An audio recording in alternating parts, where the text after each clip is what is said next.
Hola amigos, ¿cómo están? Espero que se encuentren muy bien. Esta vez nos vemos para ver otro pequeño video test de 20 preguntas. Espero que nos vaya muy bien, que continuemos con la racha. Así que bien, iniciemos con la pregunta número uno.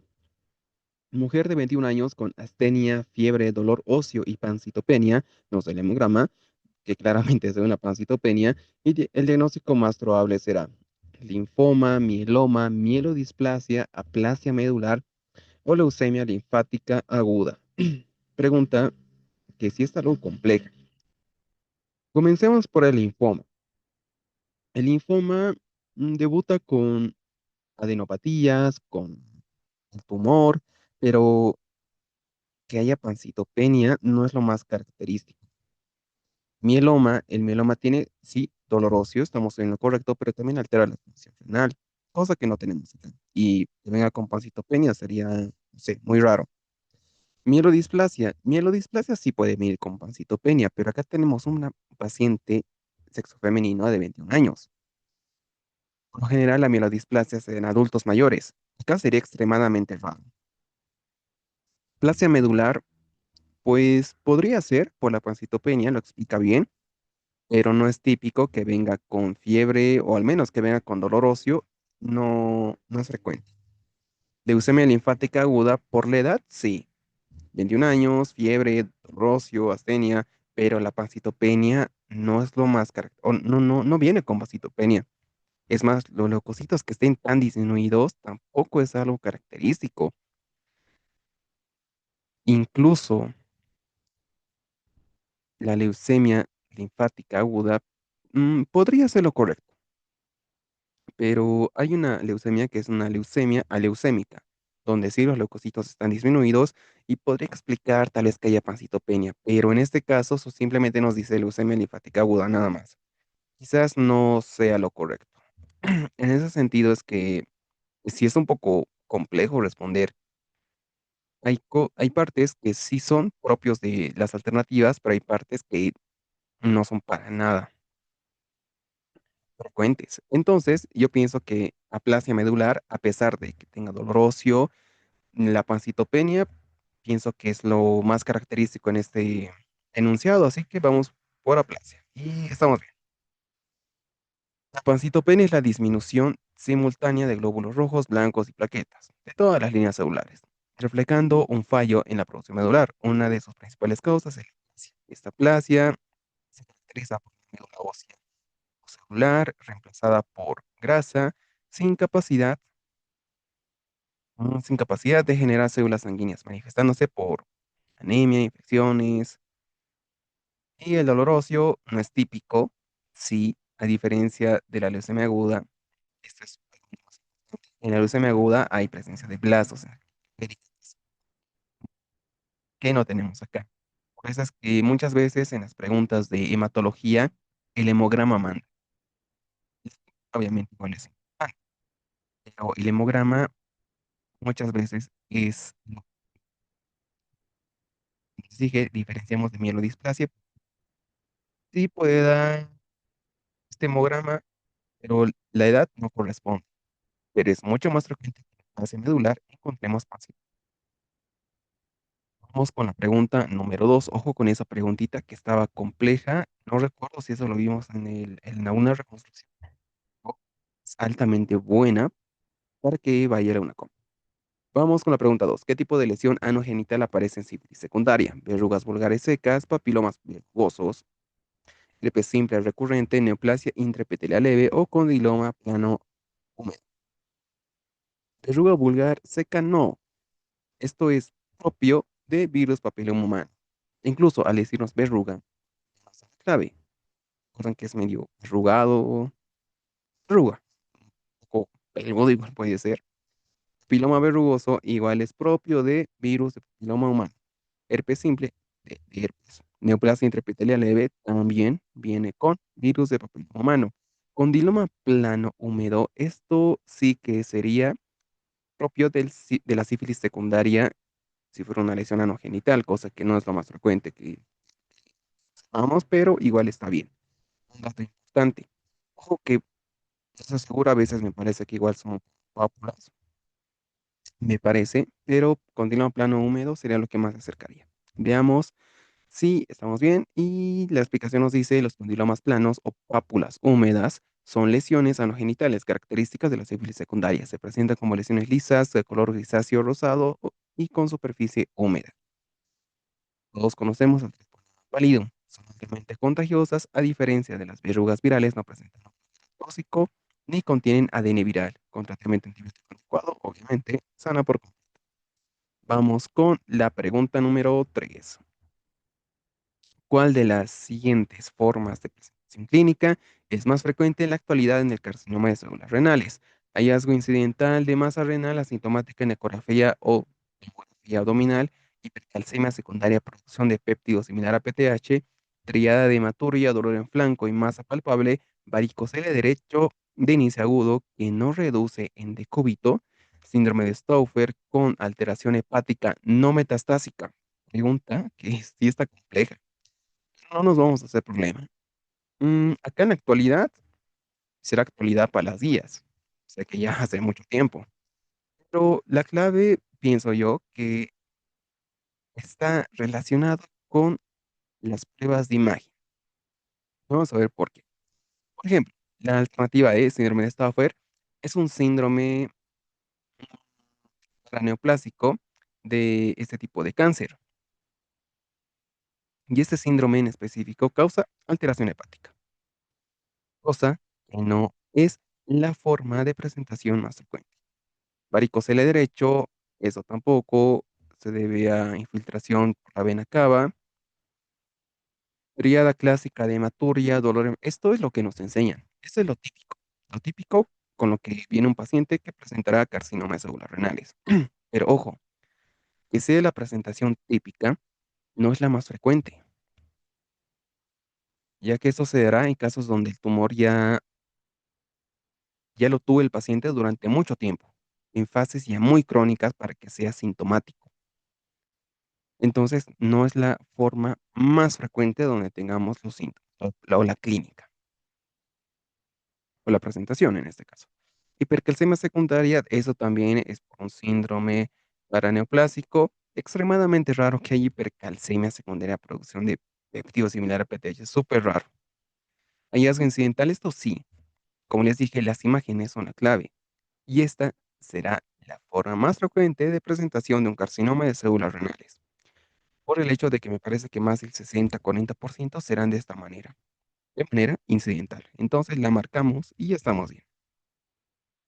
La forma de presentación ha cambiado radicalmente con el uso masivo de imagenología. Recuerden que somos nuevo, imagenología tenemos desde hace muchos años. Hallazgo incidental e incidentaloma es la forma más frecuente de presentación hoy en día, más del 50%. Se descubre una masa renal asintomática en una ecografía o tomografía. La tríada clásica es lo que todos debemos conocer, que yo recuerdo haber visto una pregunta referente a la triada, donde el diagnóstico es o era carcinoma de células renales. Ojo con eso, sí o sí deben recordar o conocer esta triada clásica, sí o sí. Y también tenemos los síndromes paraneoplásicos, muy importante y preguntado que sí. Yo pienso que es importante tal vez conocer algunos, pero reconocerlos al pie de la letra con detalle ya es complejo. Por ejemplo, hipercalcemia secundaria, producción de péptidos similar a PTH, estoy muy seguro de que no todos vamos a recordar en qué patología podemos encontrar esto o a qué está asociado este síndrome paraneoplásico. Sí, sería algo muy complejo que nos podrían preguntar en la UNACOM, pero yo lo dudo. Vamos la tríada y la presentación más frecuente, estamos bien. Vamos con la pregunta 4. Hombre de 45 años con dolor en hombro derecho y crepitación al movilizar, sin antecedente de traumatismo. Refiere rigidez matinal breve y ocasional dolor nocturno. Radiografía anteroposterior de hombro muestra reducción del espacio glenumeral presenta y presencia de osteofitas. ¿Cuál es el diagnóstico más probable? Osteoartritis glenumeral, luxación clavicular, del espinoso y reumatoide del hombro o pinzamientos comiales. Este síndrome de pinzamiento lo vemos cuando, por ejemplo, el paciente intenta elevar el brazo. Al hacerlo le duele. Entonces, no está asociado con lo que nos dice el enunciado. Incluso la parte de la radiografía no. Artritis reumatoide de hombro. Esta artritis reumatoide de hombro es lo contrario, porque debería tener primero poliartritis, un dato clave, por artritis que es simétrica. Luego tendría que tener la rigidez matinal mayor a una hora, o breve. Podemos descartar incluso por la radiografía. Tendinopatía del supraespinosa simplemente es dolor a los movimientos, mayor a la aducción. Y luxación, acá nos dice sin antecedentes de traumatismo, lo descartamos. Nos quedamos con osteoartritis, que sí, por la presencia de los osteofitos. La numeral, justamente por lo que nos dice la radiografía. Y todo lo demás que es característico de esto. Entonces, la osteoartritis glenohumeral se caracteriza por dolor mecánico, o sea, aunque igual es actividad física, crepitación, la rigidez matinal breve y el dolor. En las radiografías se observan hallazgos típicos como la reducción del espacio articular y osteofitos marginales. La artritis reumatoide muestra erosiones óseas, afectaciones simétricas en osteofitos, pinzamiento subacromial y tendinopatía provocan dolor al elevar el brazo, pero no alteraciones óseas. Y la luxación acromioclavicular genera dolor focal en articulación, sin alteración o sin relación con osteoartritis. Pregunta que parece compleja, pero estaba sencilla. Vamos con la pregunta número 5. Hombre de 54 años con hemorragia digestiva alta masiva, bilirrubina normal, protominemia del 36%. ¿Cuál es el diagnóstico más probable? Úlcera duodenal, síndrome de Mayory-Weiss, úlcera gástrica, gastropatía erosiva o varices esofágicas. Sobre esta pregunta está igual sencillo por el hecho de que tenemos la protominemia del 36%. Eso está disminuido. Esto quiere decir que hay una coagulopatía de fondo, y esto por insuficiencia hepática. ¿Y cuál de todas esas está relacionada a una alteración en la coagulopatía por insuficiencia hepática o coagulopatía por insuficiencia hepática? Las varices esofágicas, ya que las otras, úlcera duodenal, Mayory-Weiss, úlcera gástrica, gastropatía erosiva, no tiene nada que ver con esto. Entonces, simplemente marcamos varices esofágicas y ojo con el Mayory-Weiss. Igual es importante, cabe destacar que este es un paciente que vomita, vomita, vomita y vomita y luego tiene sangrado. Sencillo. Ya estamos en lo correcto. Una hemorragia digestiva alta masiva en un paciente con coagulopatía severa por la protrominemia debe hacer sospechar una causa secundaria de hipertensión portal. En el contexto de enfermedad hepática crónica, la complicación clásica, rotura de varices esofágicas. Estas varices se forman por elevada presión portal y son propensas a sangrar. La coagulopatía asociada a insuficiencia hepática aumenta la gravedad del sangrado. Y sí, pregunta sencilla. Vamos con la pregunta número 6. Mujer de 35 años con fiebre, adenofagia y exudado purulento. En amígdalas, test rápido para estreptococcus pyogenes positivo. ¿Cuál es el tratamiento de elección? ¿De qué se trata eso? Una faringitis estreptocócica, súper sencillo. Y el tratamiento será Clinda por 10 días, Acitro por 3 días, Eritro por 7 días, penicilina por 10 días o Amoxi por 5 días. Acá, este es un tip. Siempre que nos den alternativas que tengan que ver con los días, o sea, un tratamiento junto a los días, fíjense más en los días. Obviamente también en el tratamiento, pero los días acá son claves. Por ejemplo, penicilina B oral por 10 días sería lo correcto, pero si solamente nos fijamos en el tratamiento, amoxi también estaría bien.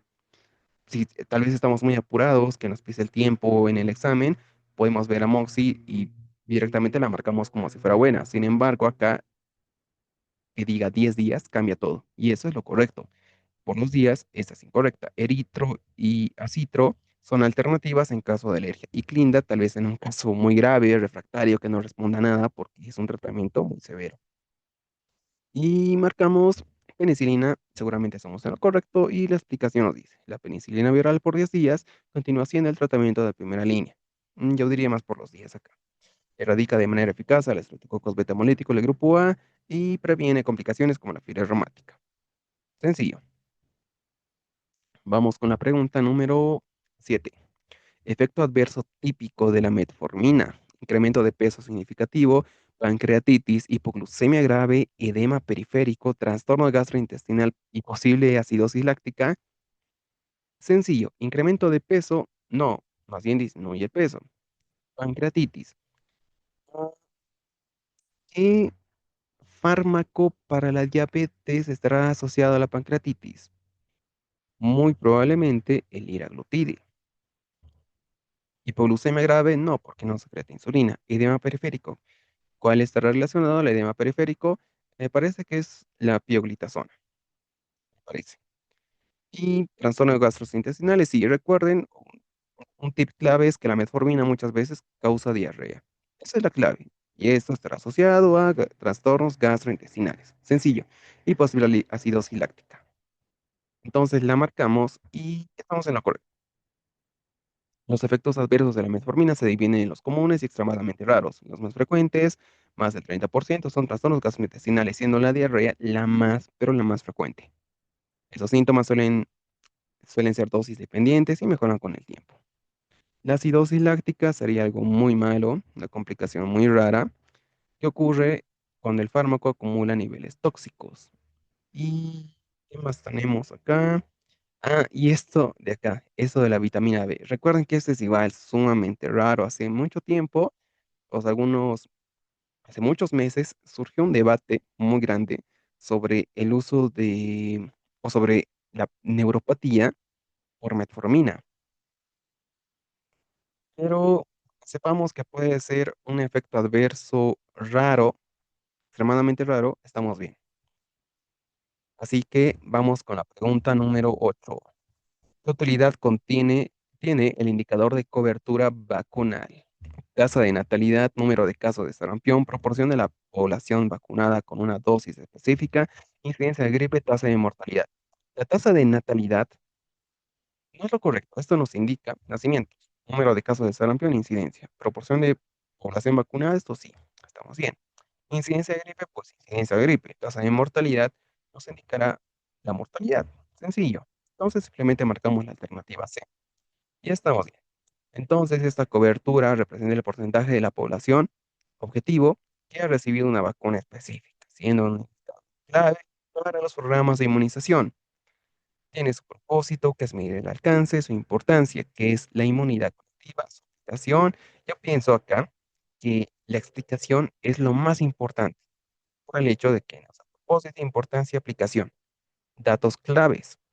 Y ojo que nos pueden preguntar cuál de estos o algo relacionado a uno de estos no es propio de los indicadores de cobertura vacunal. Propósito, importancia, aplicación, nos puede decir también relación de inmunidad y una que no sea. Ojito con esto. Yo recalco más acá la explicación. Vamos con la pregunta número 9. Un paciente con dolor torácico repentino y elevación del ST en derivaciones B2, B4 debe recibir de inmediato trombólisis farmacológica si no hay PCI pronta, inhibidor de la ECA, o sea, YK, resonancia magnética cardíaca, administración de beta bloqueadores intravenosos, Holter de 24 horas. ¿De qué se trata? Infarta o de miocardio con elevación del ST en la cara septal, ¿qué más es? B2, B4, septal anterior. Debe recibir de inmediato trombólisis farmacológica. Esto es lo correcto. Esta PCI se refiere a la angioplastía y eso debe ser antes de los 90 minutos. Si no, se va directo a trombólisis. Inhibidores de la YECA y ¿qué más tenemos? Y estos beta bloqueadores se usará post infarto. La resonancia magnética y el Holter acá no tienen nada que ver. Entonces simplemente marcamos la alternativa A y estamos en lo correcto. En un STEMI sin probabilidad de realizarse sin la PCI, menos de 90 minutos, el tratamiento de reperfusión más adecuado es la trombólisis farmacológica. Debe administrarse lo antes posible, idealmente en la primera hora, tras el inicio de los síntomas, para limitar la necrosis miocárdica. La terapia trombótica reduce la mortalidad y disminuye el tratamiento de infarto cuando la angioplastía no es factible en tiempo óptimo. Y está contraindicada en casos de hemorragia. Eso sí, tengan en cuenta las contraindicaciones de la trombólisis que son importantes. Y también el tiempo máximo de una angioplastia, que es de 90 minutos. Cuidado con eso porque sí son preguntas muy buenas que pueden entrar a una coma. Vamos con la pregunta 10. ¿Qué medicamento puede prescribirse para manejar irritabilidad severa en TECOT resistente a psicoterapias de trastorno de conducta? ah, ¿Es esto trastorno de conducta desafiante? Oposicionista desafiante. Casi se me va. Será antiflamínico, o sea, este es antiinflamatorio, antibiótico de amplio espectro, diurético, antipsicótico atípico en bajas dosis o beta bloqueador. Esto, súper sencillo. Es el antipsicótico y el de elección o el más usado será la risperidona. La risperidona es de mucha ayuda, obviamente en bajas dosis. Eso está sencillo, así que vamos a marcarle. Y estamos bien. Y ojo que esto se usa en irritabilidad severa cuando el paciente es agresivo. También, vale. Entonces, en casos severos resistentes, se ayuda con la risperidona para moderar la irritabilidad y la agresividad, siempre como complemento del tratamiento psicoterapéutico. Y sí, la psicoterapia es la clave. Tenemos datos importantes, yo pienso que simplemente eso, manejar siempre o recordar siempre que la primera línea en este tipo de trastornos será la psicoterapia. Vamos con la pregunta número 11. ¿Cuál de las siguientes enfermedades se asocia clásicamente a púrpura vascular? Hemofilia A, púrpura trombocitopénica inmune, escorbuto, síndrome nefrótico o mieloma múltiple. Para púrpura vascular, la hemofilia será o estará asociada a grandes sangrados, por ejemplo, una hemartrosis puede ser. Púrpura trombocitopénica inmune, púrpura trombocitopénica, no es vascular. Escorbuto sí, eso es lo correcto, produce una púrpura vascular. ¿Por qué? Tenemos primero déficit de vitamina C. Si cae la vitamina C, habrá mm, defectos en la síntesis de colágeno. Y si hay estos defectos, entonces habrá fragilidad, hoy no sé cómo lo he escrito, fragilidad capilar. Estos pasos son importantes. Y es toda la fisiopatología para que se produzca esta púrpura, y esto es importante. De todas las vitaminas, debemos recordar siempre la A, la C y la D, que son las claves. A, B, C y D. Las 4 primeras son las más importantes.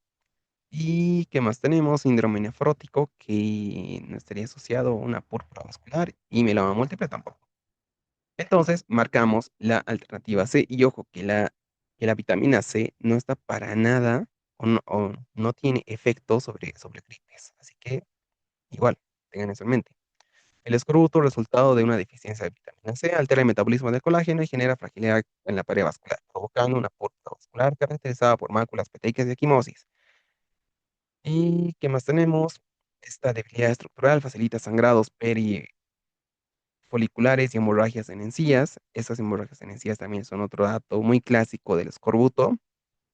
A diferencia de púrpuras de origen hematológico, el escorbuto no cursa con alteraciones en la coagulación o recuento plaquetario. Pregunta muy importante y también que puede ser compleja, ya que nos podríamos haber confundido con la hemofilia A, pero no está relacionada a púrpuras. Esto es más de grandes sangrados. Vamos con la alternativa perdón, la pregunta número 12. En fiebre tifoidea, ¿qué signo cutáneo ayuda al diagnóstico? Pústulas granulares, equimosis en brazos, vesículas dolorosas, manchas rosadas en tronco o petequias en paladar. Pústulas granulares hará referencia, me parece más que va a impétigo. Equimosis en brazos, algún trastorno de coagulación podría ser. Vesículas dolorosas, herpes siempre.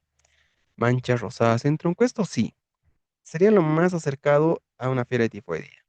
Que nos diga eritema rosado, pienso que igual podría valer, pero manchas rosadas es más específico.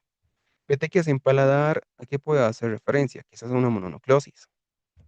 Entonces marcamos manchas rosadas y vemos que los ROS spots son pápulas eritematosas discretas que aparecen típicamente en el tronco durante la fiebre tifoidea, constituyendo un hallazgo cutáneo característico de esa infección sistémica, y acá una clave es esto, que se desarrollan durante la segunda semana. Representan una manifestación vasculítica localizada y son transitorias y escasas, pero su presencia orienta fuertemente al diagnóstico clínico de fiebre tifoidea. Pienso que acá el tiempo sí es importante que va o que se desarrolle en la segunda semana. Ese dato sí parece importante. Vamos con la pregunta 13. Respecto al método de Hanlon, Para priorización de problemas de salud, ¿cuál de las siguientes afirmaciones es correcta? El puntaje de prioridad se calcula como A más B por C, donde A es magnitud, B es severidad y C eficacia de solución. El componente A mide la eficacia de la intervención disponible. El método de Hanlon es cualitativo y no utiliza fórmulas numéricas. El componente C se puntúa entre 0 y 10. El componente B mide cuántas personas están afectadas. Uy. mm, Ya, esta sí está compleja, pero descartamos primero la alternativa C porque este es cuantitativo.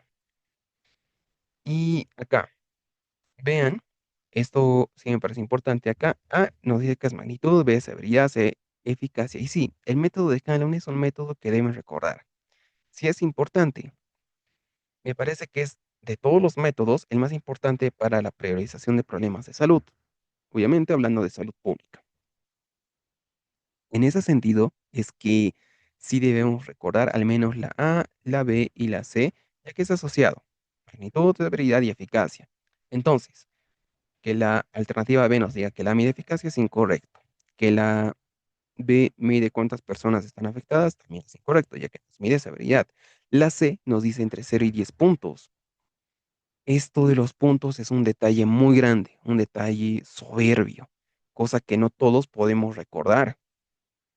Entonces, acá pienso yo que al darnos tantas incorrectas, lo correcto es la A. Pero ojo, si acá no nos dijera esto de ni la A, ni la B, ni la C, podemos también pensar que la alternativa D sea la correcta, porque saber los puntos ya es algo muy, pero muy detallado. En este caso, la A será la correcta, porque las otras están incorrectas, y si más de tres están incorrectas en una donde tenemos todo lo que está bien, entonces será la buena. Así que vamos a ver y estamos bien. Método de Scanlon es un método cuantitativo que ordena los problemas según la puntuación de prioridad. Puntaje de prioridad A más B por C. Los componentes, la A magnitud, y aquí está la puntuación de 0 a 10. La B es severidad de 0 a 10, pero la C, vean esto, de 0,5 a 1,5. Súper complejo, una pregunta que haber nos podría haber matado en el UNACOM, nos podría haber descontado directamente un punto, o cuántos puntos valga las de salud pública. Sí, habría sido una pregunta muy compleja. Y recuerden que no se confían en salud pública. Salud pública muchas veces es más recordar que entender. Así que cuidado con las preguntas de salud pública. Vamos con la pregunta número 14. La siguiente afirmación de 100 pacientes tuberculosos, 13 fallecen, corresponde al siguiente indicador. Acá sería 100 pacientes con tuberculosis, no tuberculosos. Valor absoluto, frecuencia relativa, razón, impuestos, índice. Podemos descartar impuestos, índice, que no tiene nada que ver acá. Valor absoluto sería solo un valor. En este caso sería 13, cosa que no es lo correcto. No sería un indicador bueno en este caso. Frecuencia relativa, yo pienso que sí, ya que dice que 13, perdón, de 100 pacientes fallecen 13. Esto como frecuencia relativa sería el 13%, algo por el estilo. Razón sí compara igual que la frecuencia relativa, pero la razón se va más, me parece que no a cosas que son, o sea, se va a opuestos. Por ejemplo, puede comparar entre niños y ancianos o adultos mayores, entre sexo masculino y sexo femenino. Va a detallar o va a darnos una proporción de esto. Y esto será la razón.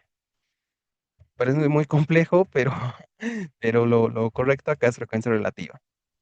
Y ya estamos bien. La afirmación presentada describe una frecuencia relativa, ya que compara la frecuencia de una categoría con el total de observaciones. A ver, ¿qué más tenemos acá? Valor absoluto, que solamente es un número, casos observados, que sería 13. Y la razón, compara dos cantidades que no necesariamente están contenidas una de la otra. Por ejemplo, proporción hombres-mujeres en una muestra. Cuidado con los, mm, con los conceptos de salud pública. Se pueden trabar, pero la cosa es que entiendan bien esos conceptos y que recuerden un concepto que sea muy parecido a lo que nos digan las guías. Porque los conceptos en salud pública no cambian, siempre van a ser iguales. Así que traten de buscar sinónimos. para que se acuerden de mejor manera, porque si se acuerdan un concepto muy grande, muy tedioso, muy aburrido de leer, no lo van a recordar, porque como les digo, salud pública muchas veces es más recordar que entender. Vamos con la pregunta número 15. ¿Qué manifestación clínica es más característica de malaria grave? Eritema migratorio, hemoglobinuria, rinitis alérgica, diarrea sanguinolenta o faringitis exudativa. Acá, por ejemplo, eritema migratorio sería de enfermedad de Lyme. Hemoglobinuria, sí, sí es. Pero que diga orina de Coca-Cola, que es un dato para recordar, pienso que quizás esto haría más referencia a la coluria. La coluria es cuando hay sangre en orina y se vuelve el color como Coca-Cola. En la hemoglobinuria me parece que es algo más grave, porque acá en la orina hay hemoglobina, hemoglobina libre, y eso es por un proceso hemolítico muy grave. Rinitis, pues no, su propia rinitis alérgica. Diarrea sanguinolenta, disentería, asociado, o sea, Shigella. Faringitis exudativa, una faringitis estreptococcus. Entonces, directamente marcamos hemoglobinuria y estamos bien. En la malaria severa por Plasmodium falciparum, la hemólisis masiva de eritrocitos libera hemoglobina y mioglobina libres que se excretan en orina, produciendo el color oscuro que es orina en Coca-Cola, igual se lo puede ver en colores. Y riesgo de insuficiencia aguda, insuficiencia renal aguda. Otro dato clave es la encefalopatía, acidosis metabólica, hipoglucemia y coagulopatía.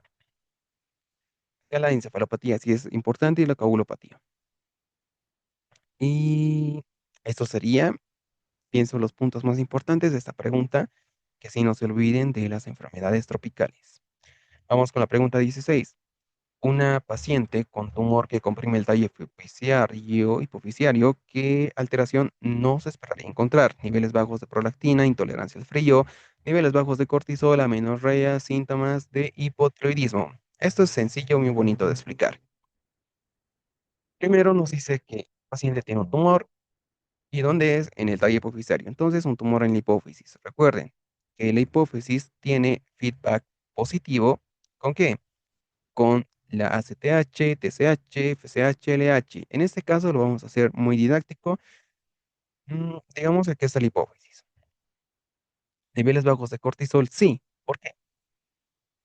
Si lo normal es que haya un feedback positivo, si hay algo que comprime el tallo, entonces habrá un feedback negativo. Si hay un feedback negativo, por ejemplo, con la ACTH, entonces los niveles de cortisol estarán disminuidos. Eso se espera. La amenorrea está bien, eso tenemos que esperar si hay un tumor que comprime el tallo hipofisario, porque habrá feedback negativo con la FSH y LH, dándonos disminución de los mismos, y esto se traduce en amenorrea. Síntomas de hipotiroidismo, por lo mismo, habrá un feedback negativo con la TSH y esto nos dará hipotiroidismo o síntomas de hipotiroidismo. Y esto está ligado a la alternativa B, intolerancia al frío, que es un síntoma del hipo. Lo que sí, por la dopamina hay un feedback negativo, que es lo normal, con la prolactina. O sea, lo normal es que esté bajo, pero al haber un tumor que comprime el tallo hipoficiario, habrá un feedback positivo. Entonces, acá no se esperaría encontrar niveles bajos de prolactina. Por el contrario, al haber un feedback positivo, se esperaría encontrar niveles altos o normales altos, sí, altos de prolactina, siendo esta la alternativa correcta, cosa que no se podría encontrar en un tumor que comprime el tallo hipoficiario. Marcamos, ya estamos bien. La producción de la mayoría de las hormonas de la hipófisis, TSH, ACTH, LH, CH, es estimulada por el hipotálamo. La prolactina es la excepción. Su producción está tónicamente inhibida por la dopamina, que llega desde el hipotálamo a través del tallo hipoficiario. Efecto de compresión. Cuando hay compresión del tallo, interrumpe el flujo de dopamina hacia la hipófisis. La consecuencia es que se pierda la inhibición sobre las células productoras de prolactina, lo que provocará aumento de sus niveles. Entonces, si hubiera esta compresión, estaría positivo. Espero que se haya entendido la explicación, porque esta pregunta sí salió en dos reconstrucciones, me parece, de todas las reconstrucciones que tenemos en la plataforma. Así que vamos con la pregunta 17. ¿Qué marcador serológico es diagnóstico de infección aguda por virus de hepatitis A? RNA de hepatitis C, IgM, antivirus de hepatitis B, el core, antígeno de virus de superficie de hepatitis B, IgG, antivirus de hepatitis A, IgM, antivirus de hepatitis A. Esto sí está súper sencillo. La C y la B la descartamos porque acá nos habla de la hepatitis A. Ahora, pregunta para ustedes, ¿cuál será? ¿IgM o IgG? ¿Cuál está relacionada? O perdón, ¿cuál es aguda y cuál es una que es crónica o que ya pasó? Sencillo. IgM es o nos indica una infección crónica o que ya pasó. IgM es la aguda. Entonces marcamos la IgM, antivirus de hepatitis A, y estamos bien. El diagnóstico de infección aguda por hepatitis A se confirma con la detección de IgM antivirus de hepatitis A en suero. Ese anticuerpo aparece al inicio de los síntomas y persiste durante varias semanas antes de disminuir. La IgG indica inmunidad pasada a vacunación, pero no distingue entre infección reciente y antigua. Los marcadores de BIC obviamente no corresponderán y la identificación temprana del IgM antivirus de hepatitis A permite un manejo oportuno y la implementación de medidas de control de brotes. Pregunta muy buena para recordar, pero también estaba sencilla. Así que vamos con la pregunta número 18. ¿Cuál es la definición de hipoacusia neonatal? Pérdida auditiva con umbral más de 40 decibeles en uno o ambos oídos, sordera por obstrucción de cerumen, pérdida auditiva adquirida después de los 2 años, déficit de lenguaje sin daño auditivo, ausencia de reflejo de parpadeo. Esta ausencia de reflejo no está relacionada con una hipoacusia neonatal. Déficit de lenguaje es un trastorno de lenguaje. Pérdida auditiva adquirida, como dice acá, adquirida, no es una hipoacusia neonatal. Sordera por obstrucción de cerumen, esto es un trastorno auditivo, pero de tipo de conducción, me parece, por tener una obstrucción de cerumen, me parece. Pérdida auditiva con umbral más de 40, esto sí puede ser de la hipoacusia neonatal. Así que vamos a marcar la alternativa A y estamos bien. La hipoacusia neonatal se define como la pérdida auditiva detectada en recién nacidos cuando el umbral auditivo supera los 40 decibeles en uno o ambos oídos. Puede clasificarse como sensorineural cuando existe la lesión coclear o retrococlear y conductiva por alteraciones de oído medio externo y conductiva era del cerumen. La detección del primer mes de vida es crucial para iniciar intervenciones tempranas que favorezcan el desarrollo del lenguaje. Los programas de cribado auditivo universal que utilizan emisión acústicas y potenciales evocados auditivos del tronco cerebral. Eso quizá ya sea detalles, pero recuerden, sensibilidad y conductiva. Eso sí es importante. Vamos con la pregunta número 19. Paciente con cáncer de colon en tratamiento con quimioterapia. Ejemplo, oxaliplatino. Desarrolla parestesias dolorosas en manos y pies. Lengua anticalcetín. Hipoestesia distal y dificultad para abrochar botones y caminar por inestabilidad.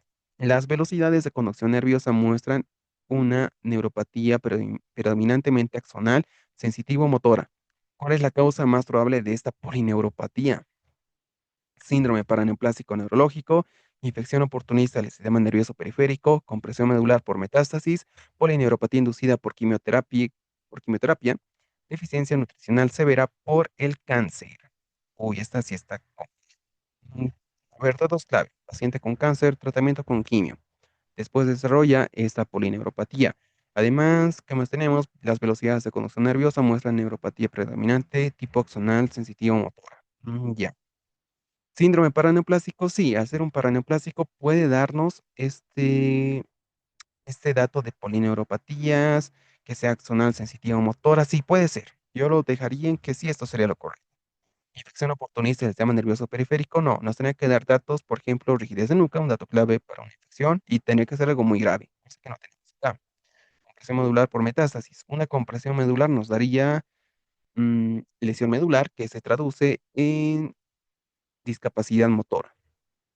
Cosa que no tenemos acá. Acá tenemos polineuropatías. Polineuropatía inducida por quimioterapia, sí, también puede ser, ya que tenemos el dato de un paciente con cáncer que en tratamiento con quimio. Ejemplo, la oxiliplatino. Pero que tenga todo esto, sí, puede desarrollar polineuropatía, me parece, pero el hecho de que sea sensitivo motora no estoy tan seguro. ¿O sí? Polineuropatía, tal vez sí, a ver, puede ser. Deficiencia nutricional severa por el cáncer, también puede ser, ya que la deficiencia nutricional Se traduciría en déficit de vitamina B12, T1 y a la larga sí nos da estas neuropatías. Pero quizás por el antecedente de quimio lo podemos descartar. Entonces, ¿será quimio? O sea, polineuropatía por quimio o síndrome paraneoplásico. Yo pienso que sería un síndrome paraneoplásico que explica todo esto. Así que no era la quimio. Muchos agentes quimioterápicos son neurotóxicos y pueden producir una polineuropatía inducida por quimioterapia. El patrón más frecuente es una polineuropatía distal simétrica, de predominio sensitivo, sensitivo motor, tipo axonal.